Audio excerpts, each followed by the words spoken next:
But I'm going to jump in this tomorrow, right there. How white folks got so rich.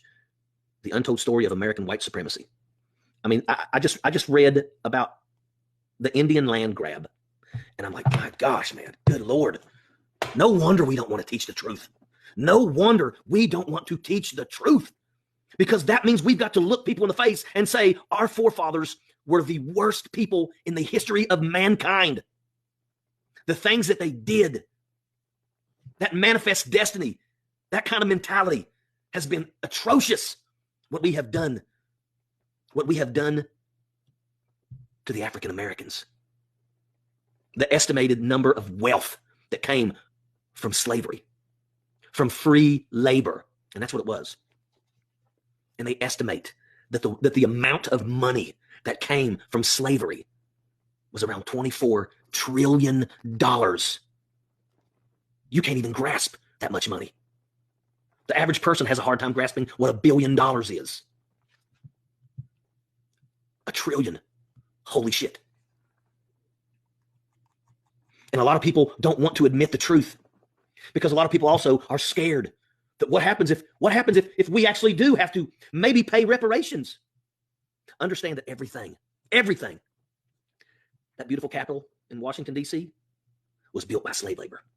The majority of the churches in this country were built by slave labor. Our forefathers were lazy. And if they were smart, which they were, but the problem was they were cunning and sad. The greatest land giveaway to the whites. Once Europe discovered the New World and violently subdued, forcibly removed, and outright murdered the Indians, a system had to be set up to induce white people to populate and work the new land. The real truth is that European immigration had nothing to do with seeking religious liberty. It had to do with the head right system, which gave large tracts of land to anyone willing to cross the Atlantic Ocean to help settle the colonies. On average, a person would be given 50 to 100 acres of land. White landowners would get another 50 acres for each enslaved man, which increased the want for slaves while enriching whites with free land and free labor. Now listen up. The white folks that got the land could sell, lease, subdivide, and bequeath the land to their next generation. Remember when I spoke about the landowners getting additional land for slaves? In 2017, it was decided that blacks have a perfect right, even a responsibility, to claim that land and its current value. For instance, the value of the land in Virginia today is worth $21,921 per acre. Today, 50 acres is worth $1,096,050.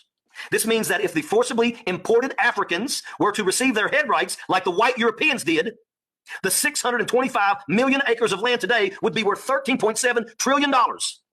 A recent study estimates that the combined value of all of the land in the contiguous United States is worth $23 trillion. This means that blacks would now own more than half of America if we use the same systems that the whites used. In addition to the land, the descendants of those black Africans are owed the fair market value of all the commodities, tobacco, sugar, cotton, lumber, corn, etc., that their labor produced every year that only enriched the whites. That value is estimated to be as much as $24 trillion. Let's also remember how slaves built our roads, bridges, railroads, barges, wagons, tool manufacturers, ports, etc.